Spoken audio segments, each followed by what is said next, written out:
So ayun mga paps, na-drain ko na yung coolant. Dito yung coolant. Tapos i-tune up ko na siya. Tapos ito po yung coolant na na-drain ko. Tapos ito po yung mga pinagtanggalan ko. Ayan mga paps, mga Mars. Mga paps, mga Mars, tapos ko na siya i-tune up. Okay na siya. Na-tune up ko na. Ngayon ibabalik ko naman yung takip. Ayan mga paps, mga Mars. So ayan mga paps, mga Mars, kung makikita nyo yung Entic, ayan, Entic bari 12 yung ginawa ko. Kung mapahigpit man, pasok pa rin tayo.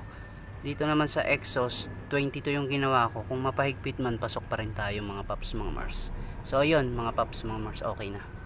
So ayan mga paps, mga Mars, lalagyan ko na ng langis, tapos coolant, tsaka oil filter para condition na si sniper.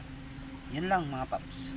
So ayan mga paps, okay na siya, umaandar na po at naikumpleto ko na po siya. Ngayon flarings na lang po yung ikakapit dyan. Yung flarings kasi hindi ko pa po huhugasan, kaya madumi pa yung flarings. Huhugasan ko pa po siya bukas.